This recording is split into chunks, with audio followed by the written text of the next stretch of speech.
ഇനി നമുക്ക് apex to apex എത്രയാണ്? 7 ഇഞ്ചാണല്ലേ. അപ്പോൾ അപ്പെക്സ് ടു അപ്പെക്സ് 7 ഇഞ്ച് ആയതുകൊണ്ട് അതിൻ്റെ പകുതി എത്രയാണ് വരിക? 3.5 ഇഞ്ച്. അത് നമ്മളിവിടെ മാർക്ക് ചെയ്ത് കൊടുക്കണം. ഇനി ഈ 3.5 ഇഞ്ചിൽ നിന്ന് 1/2 ഇഞ്ച് കുറച്ചിട്ട് നമ്മളിവിടെ മാർക്ക് ചെയ്യുക, വേസ്റ്റ് ലൈനിൽ മാർക്ക് ചെയ്ത് കൊടുക്കുക. ഇവിടെ 3 ഇഞ്ചിൽ മാർക്ക് ചെയ്തു. ഇനി ഈ 2 പോയിൻറ്റുകൾ തമ്മിൽ ഇങ്ങനെ നമ്മൾ യോജിപ്പിച്ചെടുക്കുക.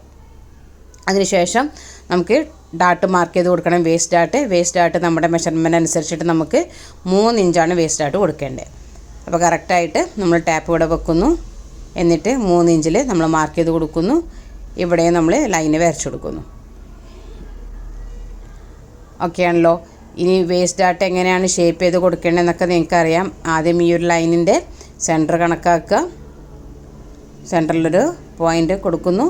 എന്നിട്ട് ഈ 2 പോയിൻറ്റുകൾ തമ്മിലുള്ള സെൻറ്റർ മാർക്ക് ചെയ്ത് കൊടുക്കുക.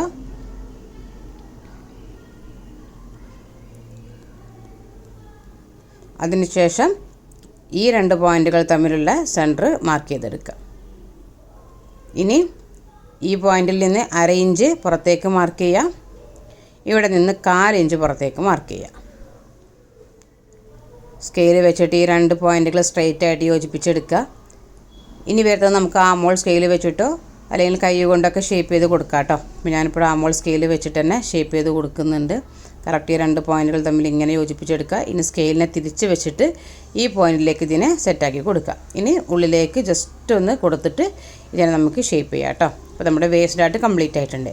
ഇനി വേസ്റ്റ് മാർക്ക് ചെയ്ത് കൊടുക്കണം. വേസ്റ്റ് മാർക്ക് ചെയ്ത് കൊടുക്കുക നമ്മൾ ആദ്യം എന്ത് ചെയ്യണം? നമ്മുടെ ടക്കിനെ നമ്മൾ മൈനസ് ചെയ്ത് കൊടുക്കണം. അപ്പോൾ കറക്റ്റായിട്ട്